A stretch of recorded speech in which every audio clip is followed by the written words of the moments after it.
महाप्रभु आशीर्वाद रे नुआ सरकार आसिला एवं नुआ सरकार नेतृत्व रे नुआ ओडिशा गठन करिवा पई समृद्ध ओडिशा गठन करिवा पई लोकंकर सरकार विगत 100 दिन हला आज 100 दिन पूरिला ये 100 दिन रे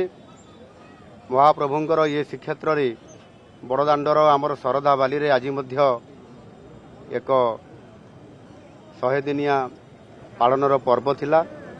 आ सेही शुभ अवसर रे आज आमे महाप्रभु श्री जगन्नाथ को आज दर्शन कलु। प्रभु को आशीर्वाद रे प्रभु आमको 5 वर्ष पई ओडिशा शासनर दायित्व देइछंती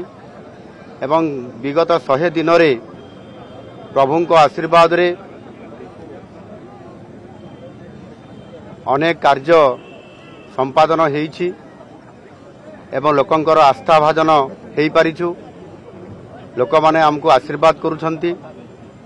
एवं लोक माने किबड़ी भाव रे न्याय पाइबे ओडिशार केमिति विकास हबो एवं आगामी 5 वर्ष रे नुआ ओडिशा गठन करिवार एवं समृद्ध ओडिशा गठन करिवार जो विकासर रास्ता बाहरी ताहा आगेइबो सेति पय महाप्रभु को निकट रे प्रार्थना करिछु। महाप्रभु निश्चित भाव रे हमको आशीर्वाद करिसंती एवं आगामी दिन रे ओडिशार विकास भारत वर्ष रे सर्वश्रेष्ठ हबो आ सेति पय प्रभु को निकट रे प्रार्थना जणैछु। प्रभु निश्चित भाव रे हमको आशीर्वाद करिसंती एवं ओडिशा रे सुशासन हबो ओडिशा रे विकास हबो ओडिशा रे लोकन को न्याय मिलिबो ए कथा प्रभु को निकट रे मु प्रार्थना करिछि। प्रभु निश्चित भाव रे आशीर्वाद देइछंती। सर 100 दिन आपनकर इस्ताहार जहा थिला ता भितर निश्चित भाव रे किछि आपन प्रतिनिधि पालन करिसंती आगामी 1000 दिन पई आपन आगामी दिन पई कोन वर्तमान महिला सशक्तिकरण महिलार जो नियुक्ति तार देखंतु स्पष्ट भाव रे निर्वाचन पूर्वरु आम दलर शीर्ष नेतृत्व से घोषणा पत्र रे पॉलिटिकल मैनिफेस्टो रे बा आमर संकल्प पत्र रे आमे ताकू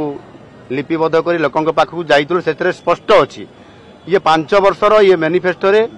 समय अनुसार आवश्यकता अनुसार ओडिशार विकास क्षेत्र में समस्त योजना गुड़िक घोषणा हबो एवं घोषणा मध्य हेई चलीछि एणु व्यस्त होबार नाही। प्रभु को आशीर्वाद रे ये समस्त काम यथा रीति अनुसार एवं विधानसभा रे एवं सरकारंकर कैबिनेट रे सरकारंकर नीति स्पष्ट भाव रे समय अनुसार हेबो सेति पई निश्चित भाव रे सरकार सजाग अछंती एवं लोकंकर काम करिया पई सब बळे सरकार रेडी अछंती। धन्यवाद।